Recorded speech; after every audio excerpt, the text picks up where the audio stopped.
Салям алейкум. Ми продовжуємо прямий етер програми «Бугунь» сьогодні. І мене звати Айдар Муждабаєв. У мене в гостях Михайло Гончар, експерт з міжнародних енергетичних та безпекових відносин, президент Центру глобалістики «Стратегія 21». Все правильно? Все правильно. Знаєте, да, я дуже люблю, і наші глядачі дуже люблять людей, які глибоко занурені в якусь галузь і не мають просто, знаєте, там таке прізвисько експерт, як то кажуть, да, з усіх питань. Я люблю людей, які глибоко розуміються на чомусь. І, звісно, безпека енергетична, вона ж прямо пов'язана з безпекою держави, з військовою безпекою, там, будь-якою, з політичним, зовнішньополітичним і іншими питаннями. Ось все ж таки, поясніть, будь ласка, пане Михайло, питання з Північним потоком закрите, тобто він все одно запрацює і буде працювати так, як хоче того Путін, чи ні? Так не буде. Чому і яким чином так не буде? По одній простій причині. По-перше, Північний потік-2, який розглядають просто як окремо взятий проєкт, він таким не є. Вони роблять вигляд, що це окремий проєкт. Так. Ми ж всі знаємо, що це лицемірство таке відверте. Абсолютно. Да. Але тим не менше, це лицемірство через масовну пропаганду переконало багатьох в Європі і навіть в Сполучених Штатах, що це окремо взятий проєкт, комерційний, бізнесовий, там ніякої політики, ніякої геополітики. Українці з поляками щось там придумують собі, там розповідають, американці їх там підтримують, але насправді все по-іншому. Насправді все виглядає так, що Північний потік-2 вінчає собою, завершує собою цілу програму створення нових безтранзитних газотранспортних систем, керованих з одного центру. І цей центр не в «Газпромі». Точніше, «Газпром» виконує технічну функцію в Кремлі. І генеральний менеджер добре всім відомий. Володимир Путін. Да, мені здається, до речі, я не знаю, чи ви знаєте щось про це фактично, чи ні, що фактично Путін і є власником «Газпрому». Тобто, я не знаю, він там в акціонерах чи де, але він все одно власник Росії. Всі «Газпром» це його власність. В цьому контексті так. І Росія – його власність, власне кажучи. Неномінований офіційно цар. Да, знаєте, коли, Михайло, коли хтось там розповідає, що ось є там деякий список найбагатіших людей світу, я завжди кажу, у них у всіх місце починається з другого. Друге, третє, там, четверте. Просто таких ресурсів, да, як у Путіна, немає навіть у таких там багатих людей, там є Султан Брунея, там, то, що от все одно вони не володіють країною своєю повністю. Так? Тут, давайте продовжимо про план. Давайте спочатку. Це дуже важливий момент, на якому ви наголосили. Це те, чого часто не розуміють. Можливо, відчувають, але глибинно не розуміють в тій ж Європі. Оскільки, насправді, вилаштована не просто певна система трубопроводів. Тобто справа не в металі, не в трубах. Справа в тому, що це така багатоцільова задумка, багатоцільова ідея, яка дозволяє досягнути не тільки бізнесових цілей. Так, бізнесова ціль, безперечно, є.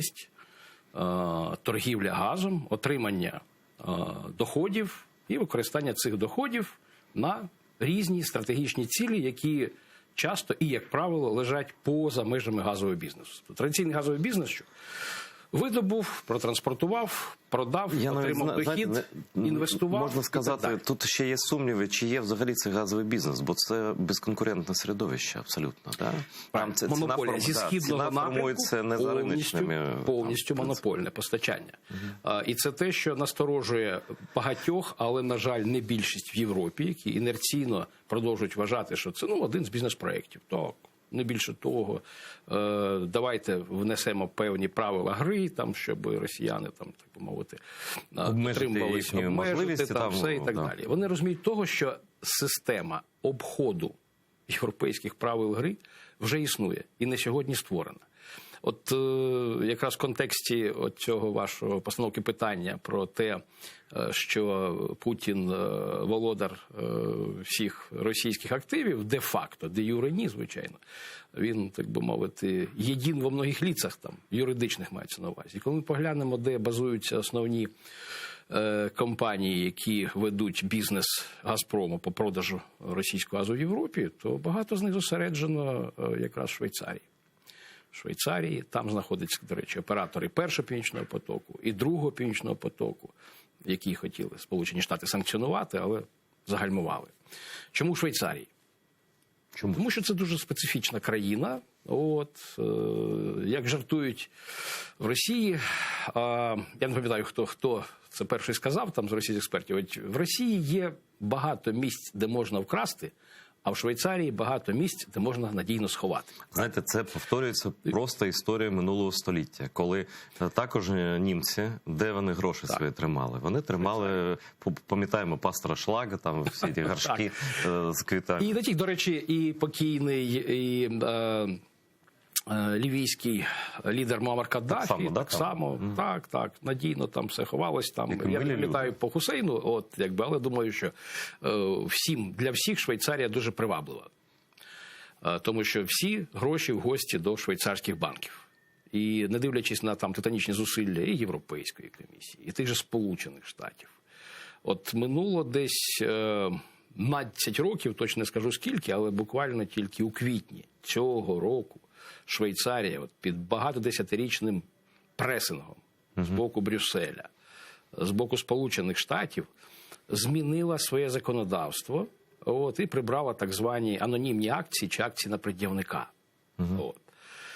Але все рівно, навіть зміна цього законодавства, вона не призвела до падіння привабливості швейцарських банків, швейцарського способу функціонування. Слухайте, пане Михайло, не в Тамбові ж зберігати гроші. Ясна річ, тому що там існує можливість, що відберуть, прийдуть там, існують не тільки тамбовські, а там прийдуть солнцевські чи які інші, а там все більш надійно. І безперечно, що коли ми говоримо про явище шредеризації європейського політикуму, то це часто така журналістська гіпербола вважається, чи що там, мовляв. Та яка ж гіпербола? Вже працевлаштовані вже з 3 країн у «Газпромі», чи там в енергосистемі російській. Вже це перший був цей, Шрёдер, саме Шрёдер. Потім була міністерка закордонних справ Австрії, так? І прем'єр-міністр Франції, я перепрошую. Насправді список більший. Більший? Це просто і це останнє, найвідоміші. До речі. Можна ще назвати, не до «Газпрому», але до енергетичних чи російських компаній, таких як державних, РЖД чи приватної «Лукойл», наприклад, 2 цілих федеральних канцлери Австрії так само. Керн і Шюссель. Спікер парламенту, колишній спікер, звичайно, парламенту Фінляндії, Пааво Ліппа. Серйозно? Давайте продовжуйте. Більший, аніж, єдиний, кому не пощастило, це Берлусконі. А чому так? По одній простій причині. Він планувався як... Він дуже жінок полюбляє. Так, і відомі там його походеньки, як назвали, бунга-бунга на трубі, щось таке.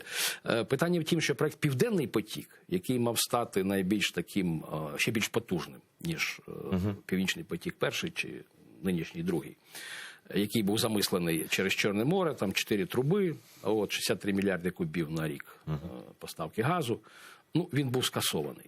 А вже якраз реалізувалось питання, що хтось має такий, і він мав маршрутом прийти якраз на північ Італії. А хіба немає зараз південного? Є турецький потік. Турецький потік, це так. Практично турецький потік майже повторює маршрут південного, тільки вдвічі менш потужний. Це якби окрема історія. Чому Берлусконі не дотягнув? Тому що довелось проект відмінити. В 2014 році, 1 грудня, теж цікавий момент, доповідали всі про те, який це прекрасний бізнесовий проект, як працює класна економіка цього проекту. Міллер розповідав, що це найкоротший шлях з ямальських газових родовищ до Європи. Уявляєте собі карту географічну?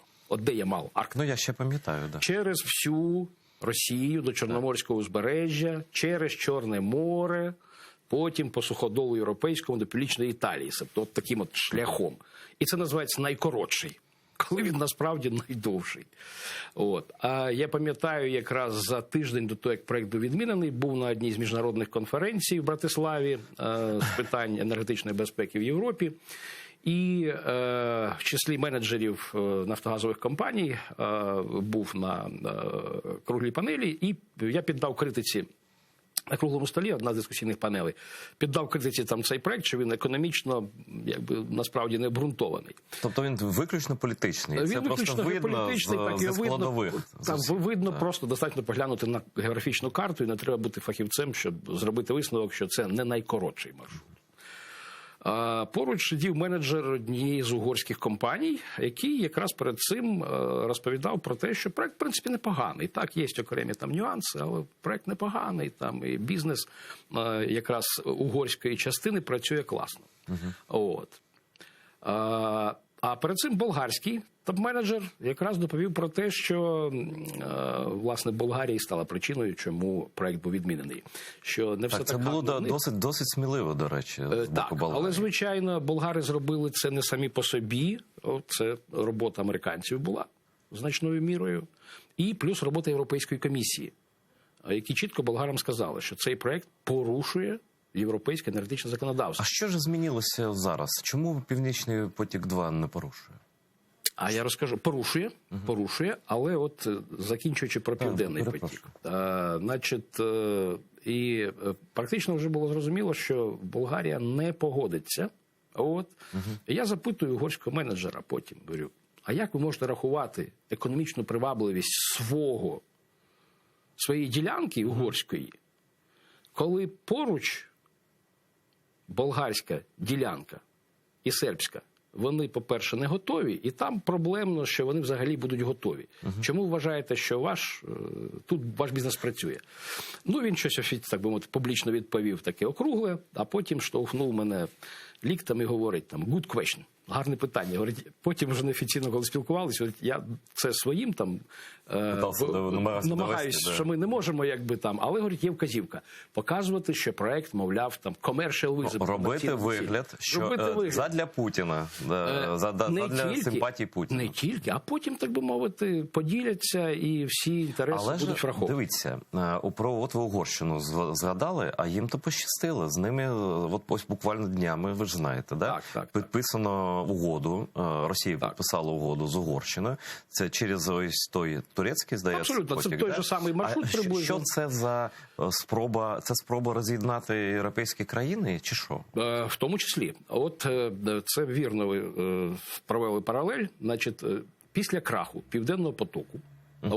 Це, нагадайте, рік 14. Це 14-й рік, 1 грудня. Після того офіційно він був закритий, хоча слід відзначити одну цікаву річ. Не дивлячись на те, що 1 грудня 2014 року проект офіційно був закритий, ще весь наступний рік, 15-й, «Газпром» використовував бюджет Південного потоку в своїх інтересах. По території Росії там щось добудовували, закопували, викопували, тобто освоювали бюджет. Тепер, повертаючись до турецького потоку, а точніше другої його нитки, яка йде по території Європейського Союзу. Це по території Болгарії. Болгарія, Румунія, Болгарія, Сербія, Угорщина. Ось такий маршрут. Сербія не член ЄС. Значить, що за ситуація виходить? Значить, росіяни, «Газпром», замаскували для того, щоб обійти європейське енергетичне законодавство, другу нитку турецького потоку назвали Балканським потоком. Значить, практично вони розбили його на національні сегменти. Щоб не запобігти звинуваченню в тому, що монополізації, що болгари запропонували геніальну ідею створення Балканського газового хабу. Звучить ніби правильно. І, мовляв, спочатку газ заходить, і не тільки, мовляв, російський з турецького потоку, але там вони допустили невеличку кількість азербайджанського газу. Тому, мовляв, немає монополії, бо є інший газ. Газ йде не напряму, а через цей газовий хаб. І якби розбили на національні сегменти ось цей... Він ніби вже не російський. І ніби вже не російський, більше того, навіть вони частину з допомогою болгарської, сербської, угорської компанії взяли частину фінансування з Європейської комісії. Тобто це от таке мистецтво гібридного проникнення. Тобто Кремль будує свої газогени, ще й за європейські гроші в тому числі. Це геніально. Так. Геніально. Ну, а що... Тепер Угорщина. Що зробила Угорщина? Угорська компанія. Тобто вони так підписали нову угоду з «Газпромом» на 4,5 мільярди кубів щороку, тобто це не на повний обсяг імпорту, але тим не менше забирає транзит від нас і переводить саме на турецький потік. Забирає? Ну, якщо в обсязі ось цих 4,5 мільярдів кубів, значить це із того обсягу, що йде на Угорщину, а це приблизно до 11 мільярдів кубів щороку, це десь 40% забирає з напрямку угорського, тобто, через нас. Угорщина вже може не купувати газ, який є через Україну. Вона його купуватиме, але він ітиме в обхід України. Я про те й кажу. І так. Тобто наш транзит не потрібний більше для Угорщини. Потрібен. Зараз іще потрібен.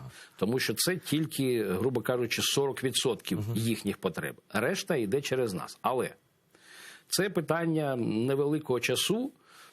Питання в тім, що труба то вже є, але немає газокомпресорних станцій, які б проштовхнули повний обсяг через цю трубу. Пригальмувалось у них завершення будівництва газокомпресорних станцій по одній простій причині.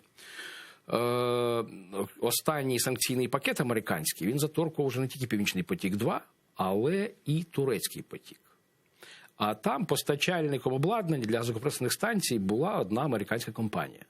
І яка якби зайняла дуже обережну позицію, але думаю, що зрештою вони обійдуть там, вичекають якийсь час. Все ж таки буде побудовано так, зрештою, добудовано, що Угорщина і може декілька країн навколо. Через там Сербія і Болгарія, через якийсь термін, скажуть, що тобто вони не залежать від того, постачає, йде газ через Україну чи не йде. Так. Ну, практично це вже й має місце щодо турецьких обсягів. Це з півдня, за такий захід, да? А є захід з півночі. Да. Давайте зараз про це. Це ж план стратегічний позбавити Україну просто транзитного функції транзиту. Чому ми почали з того, що я сказав? Що це якби нова система, яку створив «Газпром», яка ця система спрямована не тільки проти України, вона, по суті, як кліщами з півночі і півдня, з півночі через Балтику, на півдні через Чорне море, охоплює всю центральну східну Європу. Весь транзитний простір. Ну, розділяє і володій. Так, 100%. Саме це й малось на меті. І ще підкупляй. З тим, якщо гроші йдуть, гроші є, якийсь відсоток на купівлю там недорогих, до речі, чиновників європейських. Та абсолютно, я пригадую, там це кілька років тому назад було, що якогось британського лорда там спіймали, як би мовити, він купився за невелику суму, там кілька десятків тисяч фунтів, і то в основному там корм для собак. А це все наслідки, Михайло, боротьби з корупцією. Завдяки правда, це є зв'язок, на мій погляд. Через цю боротьбу дуже сувору в європейських країнах, там чиновник майже там, не знаю, там він не може стати багатим, дуже багатим, да? А у Путіна стільки грошей, що він може просто... Вважаю, що гріх не поділитись. Так? Правда, це ж це дійсно. Я пригадую, якби там уже, звичайно, сформувалась не тільки певна російська така ділова еміграція, яка не просто є діловою еміграцією, тобто вона паралельно виконує... Це ФСБ так само. Так. Звичайно. Я колись був вражений в Гарміш-Партенкірхені, прибувши там на... Це Німеччина. Це Німеччина, так. Це Німеччина, і Гарміш-Партенкірхен, це там, відповідно, ще з часів Холодної війни знаходився один з центрів підготовки. Підозріла назва якась, Гільзен. Гарміш-Партенкірхен. Це знамените місце. Там саме фюрер проводив літню Олімпіаду 36-го року, до речі. Але ця місцина знаменита не тільки цим, а й те, що там відбувалися і комісії Україна-НАТО свого часу, там і якби там знаходяться відповідні центри підготовки натівські. І ми прибули на одну з конференцій, і коли поселились в готелі, я просто пішов на прогулянку, а там котеджі, приватний сектор. І коли я туди зайшов, перший котедж, дивлюсь, а таблички висять, прізвище. Ну, дуже німецьке прізвище, типово російське, щось таке, там, Іванов, Сідоров, Петров, Баширов. Ну, так, це кинулось в очі зразу. Тому, дійсно, це всі ці офіси швейцарські, не тільки швейцарські, там, російських державних компаній, ну, передусім енергетичних, не тільки Газпрому, там і Роснефті. Тобто вони є не просто там бізнес-структурами. Це ще просто і дах, де перебувають люди в цивільному, так би мовити, які ведуть приховану діяльність, але мета яких, зрештою, трансформується в той ефект, який ми називаємо шедеризацією європейської політики. Скупка європейської демократії. Так, тихо, поступово. Це те, що ведеться не протягом там наскоком рік, два, три. Це практично, що можна сказати, з часів Холодної війни. Пане Михайло, чи ви дивилися такий серіал норвезький «Окуповані»? «Окуповані», частину його поглянув. Дуже крута. Так, картина. Да? Там просто так описано це все. Я всім нашим глядачам бажаю. Причому українською мовою чудовий дубляж, краще за російську. Українською мовою чудовий дубляж, там десь 12 серій. І я здивований був тим, що норвезький журналіст так глибоко знає, розуміється на російській структурі. Де там агентура в церкві, агентура серед програмерів, якісь там фірми програмістів працюють, да? Айтішники, але насправді це ФСБшники. Да? І тощо, енергетичні компанії, про все це. От просто... Абсолютно. Я пам'ятаю цей фільм і пам'ятаю, що коли з'явились перші серії на одній з міжнародних конференцій, до мене підійшов там з іншого питання російський журналіст, який спеціалізується по Скандинавії. Ми щось там розговорилися, а потім я якраз згадав цей фільм «Окуповані». І що він сказав? А він так трошки скрився і говорить, ну, знаєте, ви ж просто не знаєте історію цього фільму. Насправді це фільм там не про російську таку окупацію, говорить, про шведську. Я так здивував. Ну, Норвегія і Швеція. Тобто повернула в рідну гавань на Норвегію, так? Тобто це вже очевидно, що була запущена певний такий наратив, що, хоча воно смішно, звичайно, виглядало, беручи до уваги відносини Норвегії і Швеції, там спочатку, який, здається, 1915 рік, здається, відбулось проголошення незалежності Норвегії. Норвегія стала незалежною від Швеції. От, якщо я не помиляюсь, десь так приблизно. І, так би мовити, з того часу Швеція не намагалась якимось чином там... Швеція взагалі не вміє, вже розучилася воювати. Вона 200 років взагалі нейтральна держава. Ну так, але от такий наратив був закинутий, що, мовляв, це просто там взяли і бідних росіян виставили в якості... Ну там дуже смішне кіно, там єдине, що там ну просто не є правдою, а те, що там і не може бути правдою, те, що там ось ця посолка російська, яку грає литовська акторка відома, да? Вона лесбійка там за сценарієм, такого не може бути просто. Це не допустили б ФСБ такого таких збочень на таких посадах. Так? Але в них з цим все строго, суворо. Але все інше там так і є. Тобто... Так і є. Я нещодавно перечитав знову, от якщо ви про кіно, я трохи про книги. Том Кленсі, такий, ну, вже, на жаль, він покійний, не стало його в 13-му році, але це культовий американський письменник, який, так би мовити, співець слави американської зброї, спецслужб, разом з Федеріком Форсайтом.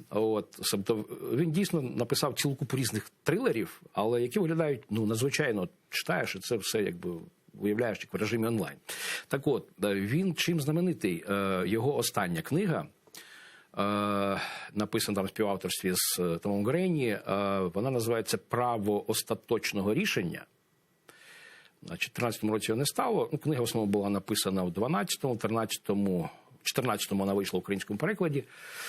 А він практично розписав сценарій російської агресії проти України, окупації Криму. Я не знав, дуже цікаво. Повторіть, будь ласка, як книжка? Том Кленсі. Ну, це я знаю. Право остаточного рішення. Клас. Треба купити, тим більше переклад є. І там, прекрасний український переклад, і там якраз, от знову ж таки, мова, там вона така багаторівнева, аспектна, і там мова і про «Газпром», і про російські всі ці гібридні... Ну, тобто не можна сказати, що на Заході ніхто нічого не розуміє. Тобто норвезький цей журналіст, який сценарій писав, він зрозуміє. Художні речі, то це означає, що розуміння є. Чому до них не дослухається, еліти не дослухаються? Таких країн, як Німеччина, Франція, Італія. А тому, що от з цим топом еліти вже впрацювали. Я думаю, що ця еліта чудово все розуміє. Мені теж так здається. Але, так би мовити, грає певну роль, тим більше їй класно грати, коли ти розумієш, що там десь тебе щось. А як ви припускаєте, яку посаду обере в «Газпромі» чи «Роснефті» Ангела Меркель? Я думаю, що вона підійде більш творчо. Творчо, так. Чи її підведуть до більш творчого якогось такого варіанту. Директоркою музею чи «Газпрому»? Ким її призначить? Я не знаю. Може бути створено щось, якась там рада ділового співробітництва, чи російсько-німецького ділового партнерства, там що-небудь таке. Саме місце. Чи якісь, чи не ділового, а просто там якось там... якийсь гуманітарний фонд там за мир в усьому світі. Там. Тобто я думаю, що тут буде більш творчий підхід. Бо вакантних місць не так багато.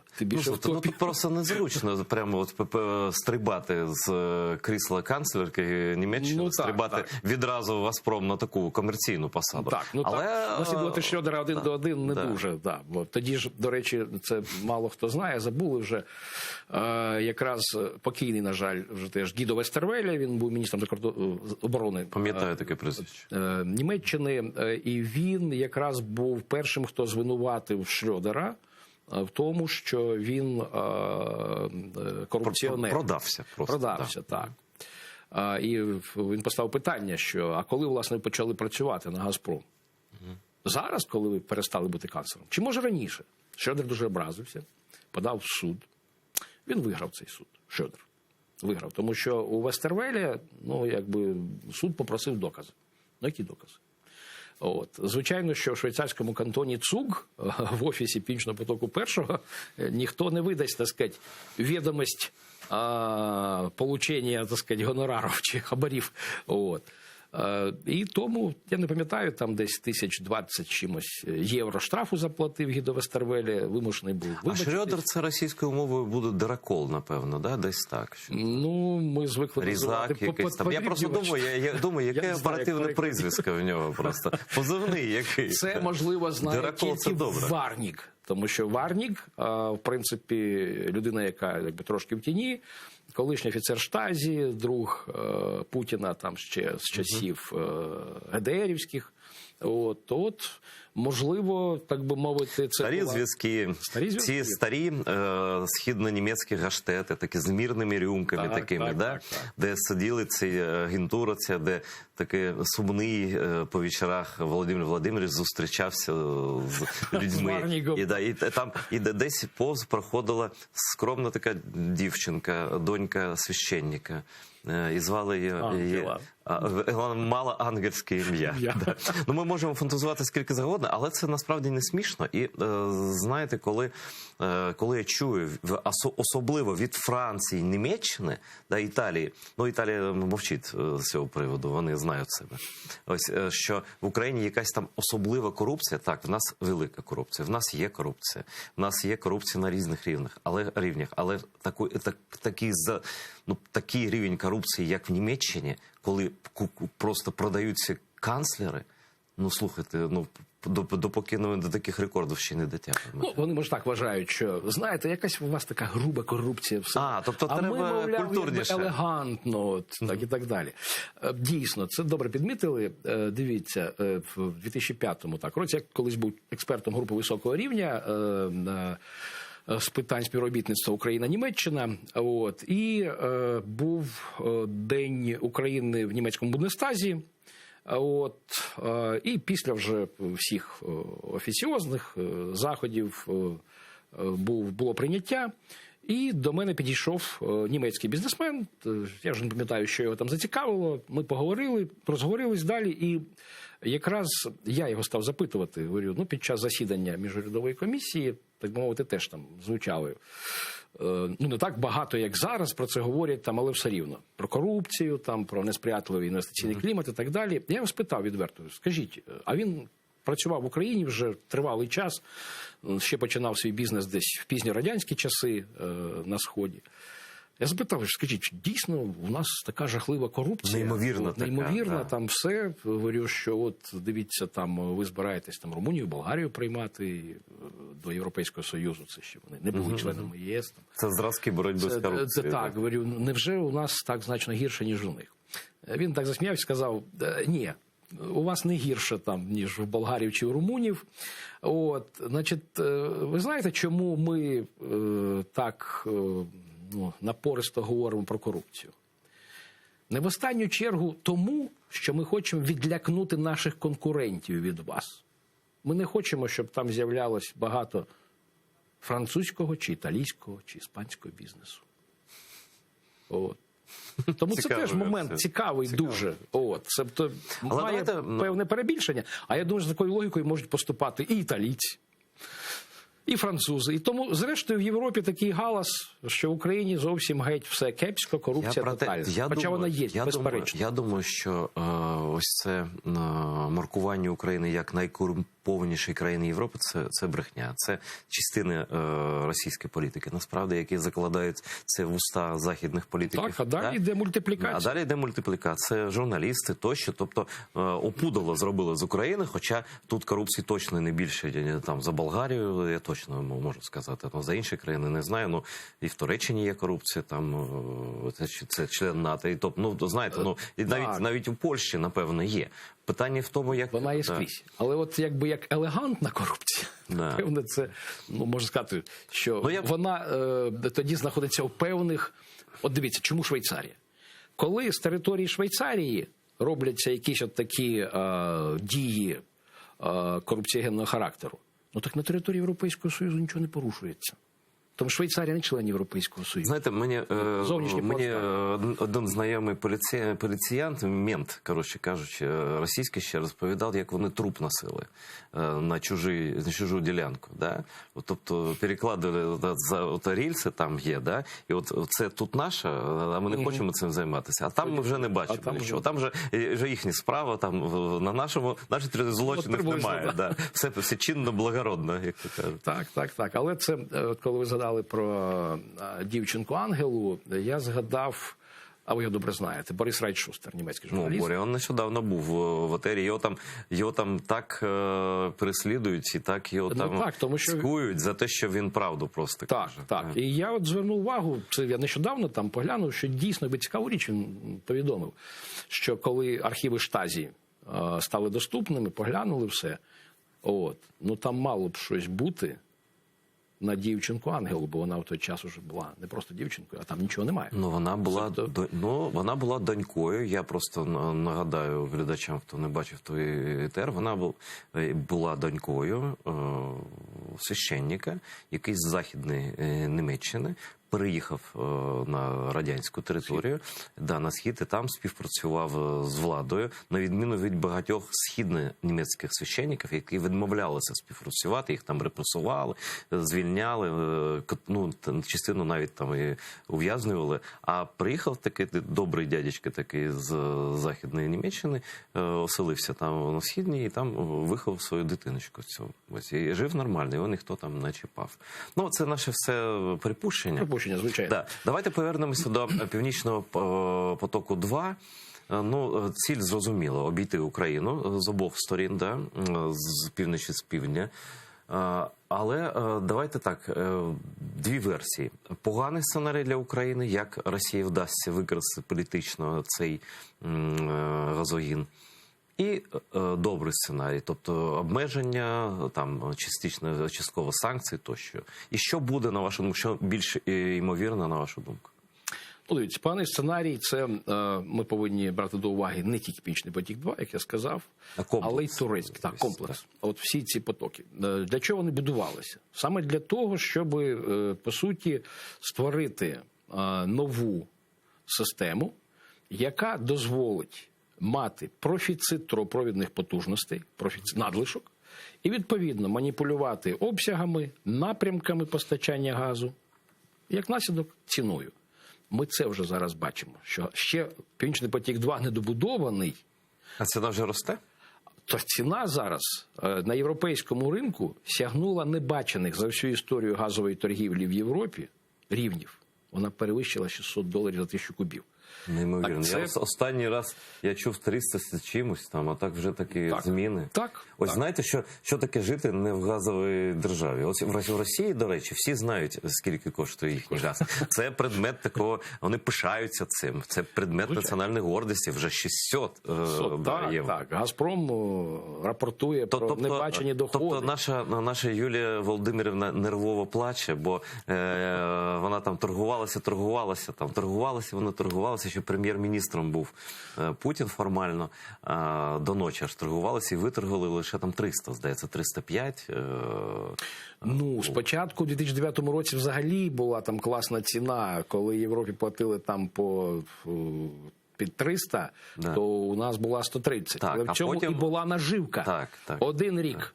От вам, так би мовити. Я пам'ятаю, це газові війни, вони повторювалися як дежавю просто щорічно. Але зараз яка ситуація? Значить, зараз. Тепер далі виглядає таким чином. Якщо Північний потік-2 буде добудований, запущений повністю в експлуатацію, з часом. Там дві гілки, да? Дві нитки, так. Це стандартно робиться. Морський газопровід завжди має бути резервований. Це дубльоване, має бути дубльоване. Але вони обидві працюватимуть, як самого Північного потоку першого. Тобто загалом там 4 труби, через Балтику, які будуть транспортувати. А, до речі, як це виглядає? Вони такі. Діаметр труби десь 1400 міль, грубо кажучи, трохи менше 1,5 метра. Тобто на великому мотику можна проїхатися в Європу, за необхідність? Можна. Значить, ці труби, 4 труби, вони практично лежать майже в одному коридорі, там з певною відстанню між ними. Якщо буде працювати на повну проєктну потужність, ця система плюс турецький потік на Чорному морі, то, власне кажучи, це практично тотожно потужностям нашої газотранспортної системи. Тобто вона якби стає... Тобто Росія може в будь-який час просто відмовитися від транзиту через Україну? Так, що вона і заявляє. Це може статися коли? За рік? За 2? Ні. Значить, дивіться, в чому особливість полягає? Зараз, звичайно, Росія говорить, і Газпром, і навіть Путін говорить, що ні, ми якби нічого такого собі не планували і не плануємо відмовлятись від транзиту через Україну. Ми будемо зберігати транзит. Вони так кажуть. Ми ж віримо в це. Такі надійні партнери. Тут є певний нюанс. Навіть цифри називають. 10-15 мільярдів кубічних метрів. А зараз? Зараз номінально 40. Вони мають, незалежно від того... Тобто в 3 рази це впаде точно? Так. Тому що їм дійсно потрібен як маршрут через Україну з точки зору покриття пікових попитів взимку. Але десь 15 мільярдів кубів для системи, яка має пропускну здатність 146 мільярдів кубів, зрозуміло, що це якби там нічого. Це збитково. Це вже комерційно невигідно. Це і так 40 мільярдів кубів, це вже там на межі майже. Трошки ми в плюсі від нульової рентабельності. Ми в мінусах економічних навіть можемо опинитися? Звичайно. І вони до цього і ведуть. Тобто це один з механізмів. Вона дорога. Звичайно, утримувати її потрібно буде, тому що у нас же якби газ внутрішнього споживання, він по тих же самих трубах іде. Тобто ми їх не можемо демонтувати. Але скоротити газокомпресорні потужності доведеться. Фактично, це Росія намагається, прямо кажучи, ввести санкції проти України. Це один з методів війни гібридного типу. Мінімізувати наші фінансові надходження, дисфункціонувати нашу газотранспортну систему, створити додаткові проблеми. Вона буде, тобто, щоб вона стала тягарем для нас. Так, абсолютно. Якщо вони захочуть, вони навіть можуть викопати, умовно кажучи, труби в напрямку України, сказати там, що там щось трапилось, труби старі, ми вже не будемо це використовувати, залишити одну трубу, яка от буде прокачувати ці десь 15 мільярдів, які необхідні будуть їм для балансування взимку, і на тому все. Тому тут не потрібно мати ілюзій. Це не трапиться, там, скажімо, цього наступного року, я думаю, що цього не буде, до 24-го року. І далі от саме цікаве. Значить, що буде далі? Якщо поглянути на домовленості Байдена і Меркель 21 липня цю їхню спільну заяву, то не пізніше 1 вересня мають розпочатися переговори про новий контракт між «Газпромом» і «Нафтогазом» за сприяння німецької сторони. Вони призначили спецпредставника. Вони посередниками будуть? Вони так. Ну, це якби продовжує там умовно традицію. Я б не називав це словом традиція, звичайно. Пам'ятаєте, були тристоронні групи за посередництва Європейської комісії, тристоронні переговори. Ці зимові пакети 14, 15, 16 рік. А потім, коли в 2019 році підписувався ось цей чинний контракт, то, власне кажучи, теж Німеччина призначила спецпредставника, того ж самого, як і зараз, Георг фон Вальдерзеє. Тоді він там кілька місяців пропрацював. Яка була його місія, так і не сильно зрозуміло. Контракт тоді був підписаний тому, що американці ввели санкції. І, по суті, «Газпром» змушений був. Ну, зараз давайте повернемося до сценарію. Да. Значить, якщо вдасться зараз підписати новий контракт, це означає... Між ким? Між Росією? Між «Газпромом» і «Нафтогазом». Да. Бо саме на цьому якби наполягає німецька сторона. Тобто після цього вже ми зможемо там сказати все, політичне не буде використано, там «Северний потік-2», «Північний потік», да? І давайте що, мовляв, спокійно купувати газ. Так. І в цьому контексті якби є пара речей, на які потрібно звернути увагу. Перша річ. Вона полягає в тому, що навіть якщо буде новий контракт, уявимо собі, на 10 років, до 2035 року, то це не означає, що Росія буде його дотримуватись. У нас є, знаєте, в Кремлі, пане Михайло, є таке прислів'я, дуже зрозуміло. Не спирайся на воду, не вір москалеві. Це правильне прислів'я. Воно ж, слухайте, як можна вірити будь-яким умовам з Росією, коли вона на очах всього світу порушує будь-які умови? Ну, але тим не менше, німці, очевидно, будуть наполягати. Очевидно, що в цьому контракті, можливому, буде принцип «Ship-pay», транспортуючи плати. Він є і в цьому контракті, незалежно від того. Тобто транзитні суми ви зобов'язані платити? Так, зобов'язані, так. Це є і в цьому контракті. От зараз, наприклад, явно цього року, напевне, буде менше 40 мільярдів кубів протранспортовано, але заплатить все рівно, як за 40 мільярдів кубів. Слухайте, це просто ж політичне рішення достатньо. Путін скаже «ні» і все. І будь-які домовленості. Тут ні. Тут тоді буде новий стокгольмський арбітраж, тому тут так не вийде. Запобіжники будуть, так. Це ж якби чому і в цьому контракті принцип «Ship-pay» був зафіксований, на відміну від 2009 року. Але тим не менше арбітраж був виграний по контракту 2009-го. Чи правильно мені здається, що Європа хоче, щоб це виглядало як, зрештою, як ситуацію він-він. Тобто і Україну ми, тобто ми посередничали між Росією і Україною, вони якось домовилися на 10 років. Тобто, І одночасно ми відкриваємо моральне право, ми маємо моральне право смоктати цей газ через цей потік. Так виглядає. А насправді? А насправді. Значить, безперечно, що тут є хибний підхід Європи. Хибність в чому?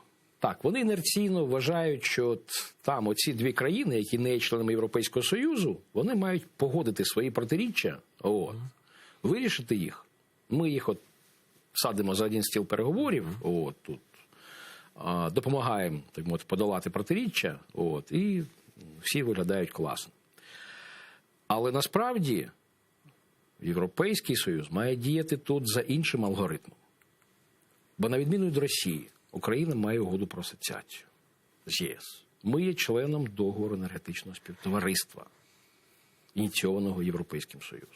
Ми маємо ще спеціальний меморандум про стратегічне енергетичне партнерство. Я коли чую слово меморандум, мені зле стає. Ні, це не той меморандум. Це якби... Фактичний, це так. Тим більше написаний багато в чому саме по європейському взірцю. Тому якби ми говоримо про те, українська сторона, що ви не можете нас ставити на одну шальку терезів з росіянами. Бо у них немає ні угоди про асоціацію. Ну, зрозуміло. Тобто ви маєте бути на нашому боці всіх перемовин. І на нашому боці, так. Ми вже дивимося і говоримо, що дивіться, ось тут є така стаття в угоді про асоціацію, така стаття. Вона вам чітко говорить, ця стаття, 274. Ну, що ми можемо відвоювати? Я до цього і веду. Значить, що тепер, в принципі, ще два важливих моменти мали місце. Це рішення судів в Європі. Зараз. Вищого суду Європейського Союзу. Дюссельдорф – це останнє, 25 вересня. Це регіональний суд. Так, це теж позитивне рішення. Воно на нашу користь. Але фундаментальне рішення було у липні, 15 липня. Вища судова інстанція Європейського Союзу, вердикт якої не підлягає оскарженню, винесла рішення по газопроводу відвідному від Північного потоку-1. Це рішення було по справі Польща проти Німеччини. Польська сторона якби виступила проти 100% використання газопроводу, що протирічило європейському законодавству. Поляки 5 років потратили на судові суперечки і виграли. Значить, зараз ситуація виглядає таким чином. Якщо, зрештою, Європейська комісія забезпечить належну імплементацію цих судових рішень, і суду в Дюссельдорфі, і суду в Люксембурзі. А що, вона має примусити «Газпром» до чого? Значить, «Газпром» тут не треба примушувати, бо «Газпром» має вже це виконувати. І компанії-оператори, і компанії-партнери «Газпрому». Себто, що газотранспортна система не може експлуатуватись на 100% потужності, тільки на 50%.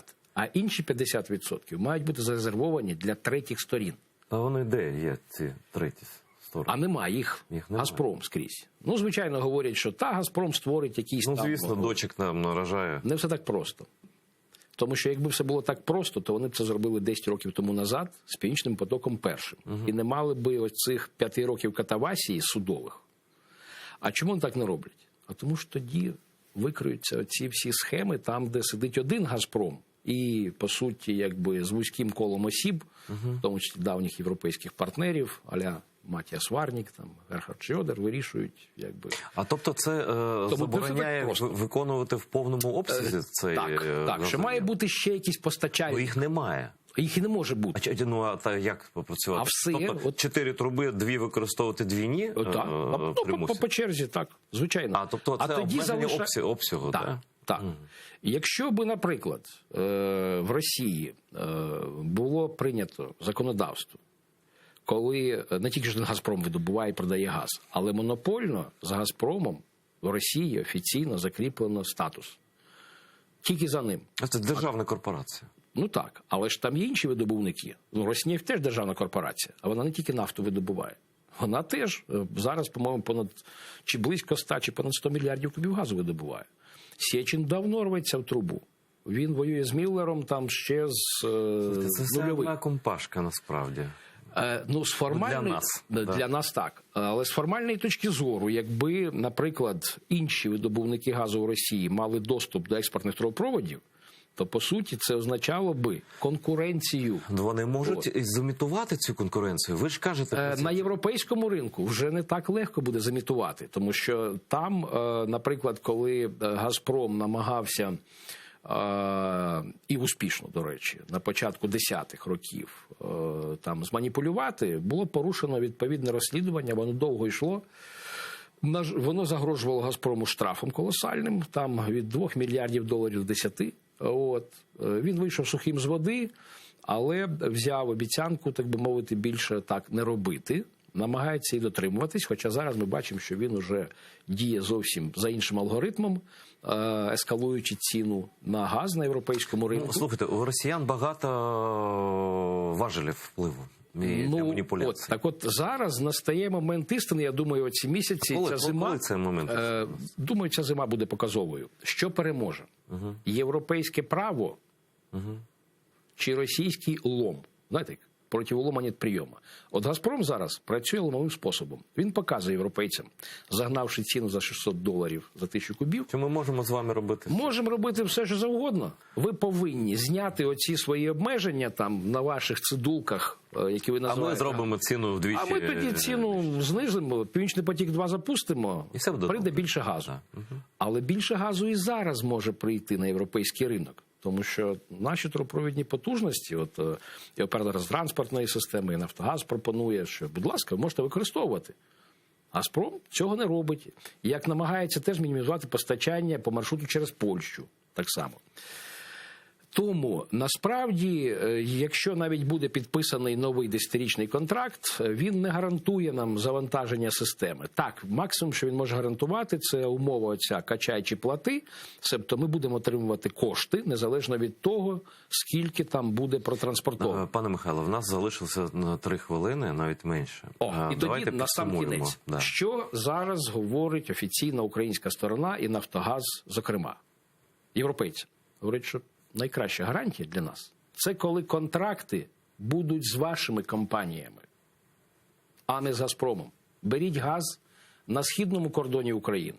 Майте справу з нами. Питання вирішується автоматично тоді всі. Ви купуєте газ, російський той же самий, але ми вам забезпечуємо транспортування його, а не «Газпромекспорт». Тоді, якщо «Газпром» там буде маніпулювати, то Україна подасть до арбітражу, скаже, ви ж... Абсолютно. Так. І це важливий момент. І, відповідно, якщо спрацює європейське законодавство, якщо, так би мовити, буде достатньо політичної волі, то ми збережемо існуючий статус-кво. Не буде 120 мільярдів кубів транзиту через нашу ЕТС, буде 40 чи навіть більше може бути, якщо ще вдасться добитись по цьому гібридному балканському потоку. Ми спроможні перемогти в цьому? Ми спроможні. Заборонити ми вже не зможемо. Схоже на те, що так. Але те, що ми не відступилися, як багато хто говорив, та ладно вже. Все. Ні, тут послідовна позиція. Тут послідовна позиція. І це відчули і в Європі, і в Сполучених Штатах. І нові перипетії, я думаю, будуть очікувати нас в Сполучених Штатах після 20 вересня, коли відновить роботу після канікул Конгрес. Давайте почекаємо. Давайте. Дякую, пане Михайло. Дякую вам. У нас був чудовий професійний гість. Може бути так невеселий такий, не смішний етер, у нас взагалі мало смішних етерів, але дуже глибокий. Дякую, пане Михайло.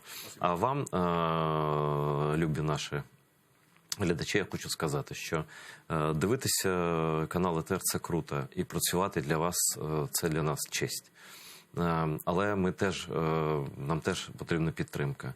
І підтримка постійна, нехай невелика від кожної людини, але вона має бути як показник того, що ми вам потрібні і ви нас завжди будете стояти поруч з нами.